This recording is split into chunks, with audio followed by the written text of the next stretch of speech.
Hi, I'm back with another Project Life Process video for 2022. This is the first full week of April, so I am using my Studio Calico Documenter Kit from the month of April 2022. For this spread, the first thing I did was lay out all of my photos, and now I'm going through the Studio Calico Kit. When I'm working from a kit like this, I try to pretty much stick with the kit and only pull from my stash if I have a specific thing in mind that I want. So this kit came with these die cut pieces, so I'm just kind of laying them out and seeing which ones will fit where. My daughter and I got our hair done this week, but hers was a much more drastic change than mine. So I did those before and after photos. They're laid out across the bottom of that left-hand side. And the die cuts came with those two shapes that I thought would be perfect to kind of label a before and after. So I have quite a few photos this week, a little bit more than I have had recently, which is great because I didn't actually have that many stories that I wanted to tell. So I decided to use a 4x6 filler card for one of the pockets there, and I knew I had some journaling that I wanted to be hidden. So I'm going to create a hidden journaling pocket, and then I'm going to have two other journaling cards on this spread. So I looked at this days of the week card right there quite a bit because I do end up cutting it up and using it as an embellishment on the spread, especially when I'm working with cards from Studio Calico. I really like to cut my cards up because these kits come with just way too many cards that I would never use them all if I don't cut them up and use them as embellishments, and they actually make amazing embellishments. So you saw me holding a few different cards over my spread, considering them as embellishments, and I do end up just going with that days of the week card. So I really like that days of the week card, but for me, a filler card like that doesn't make a ton of sense. When I have a filler card, I tend to want it to have some sort of emblem or quote that is relevant to the week, like that one that I have there on the left-hand side. It has some text on it. You probably can't see in the video. I can't really see it, but it's something about, you don't need to know where you're going. It says it's okay if you have no idea where you are going. But so the days of the week one, I just don't really like it as a filler card. But what I thought would be fun is cutting it up into strips and using them to embellish different photos or stories from the week, one for each day. So I hadn't thought of this before I prepped my photos or planned for this week. So I was a little unsure for a while that I'd be able to match something up for each day of the week, but most of them worked. So my hidden journaling is about Thursday. Saturday, most of the photos are from, so I just put it on one of the photos from that day. Friday was the news article that I have for the Supreme Court Justice that was confirmed. Sunday, I didn't have one, so I just put it on that filler card. And then Monday, Tuesday, Wednesday, I kind of fudged a little. I knew this photo was sometime earlier in the week, so I used it for Monday. And then the photo in my yard was definitely earlier in the week, so I decided to use it for Tuesday. And then I put Wednesday on the track meet.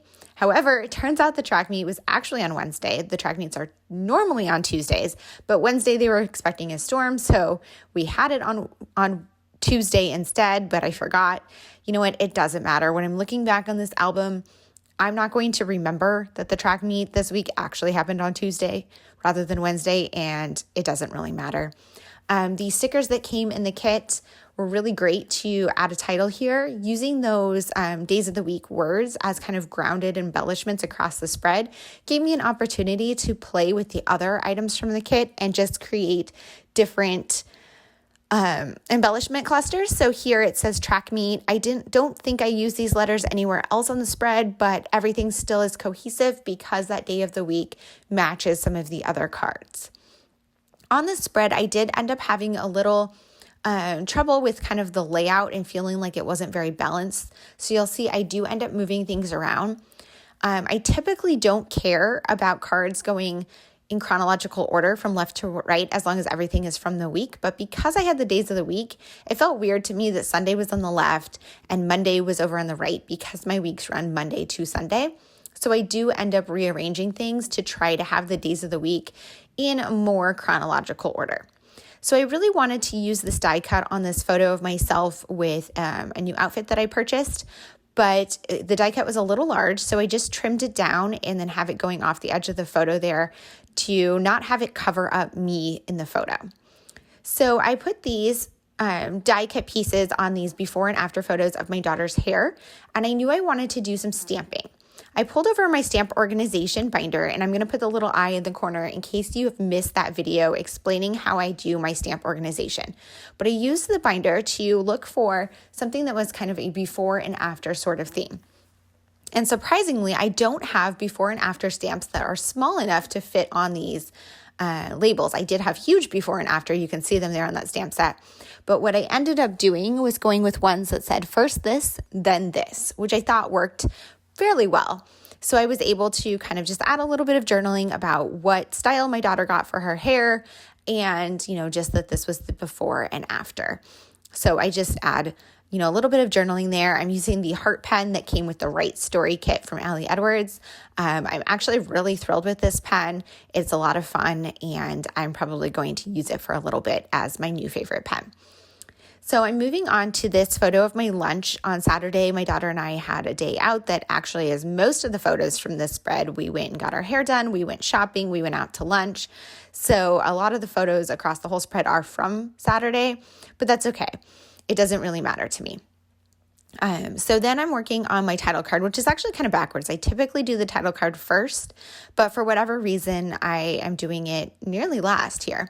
So I added one of the die cut labels from the kit to add the dates with the rolling date stamp and then the wood veneer word April, because I am using those every month this year. They are coming in the Studio Calico Kit, so I'm using it for the first full week of the month when I do use my Studio Calico Kit for that month.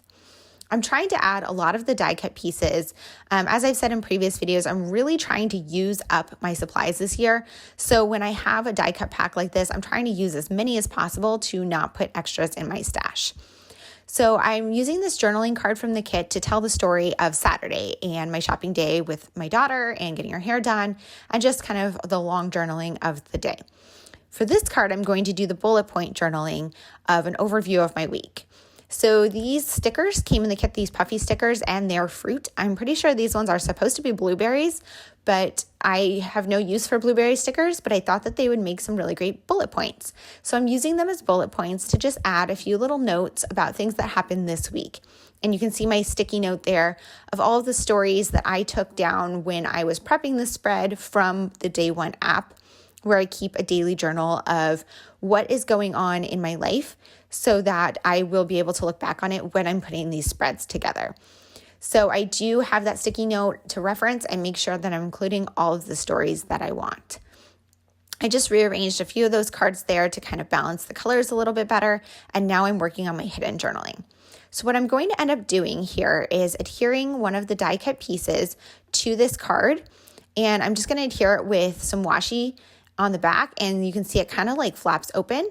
And I was a little worried it would fall off, so because I don't want to adhere it down, I want it to flap open.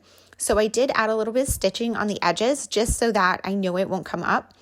And then what I'm going to do is adhere that, it's just a plain grid card from my stash that I pulled over onto the back of it so that I can use this card for journaling. And I'm going to not do that journaling on camera because it is, I'm hidden journaling for a reason. But this was a story of stuff that happened on Thursday that was a little bit of a tougher story. And I did want to include it in my album, but just not have it out. So this was a great way, without creating a different type of pocket or anything, I was able to just kind of do the journaling and adhere it on the back there. And then you'll see in a minute when I just slide it into the pocket how it works. So because I have not yet done the spread on the back side, if you flip this pocket over, you would just see that journaling. But once I finish the other spread, there's going to be another photo or card behind it, and you won't be able to see it. It'll be hidden, but you can see clearly that there's a tab there, and you can just pull that card out if you want to read the journaling when you're looking through the album. So I'm just going through and adding everything in, doing my final checks, trimming stuff down, adhering things, and that's it. The spread came together great. Let me know if you have any questions. Thanks for being here.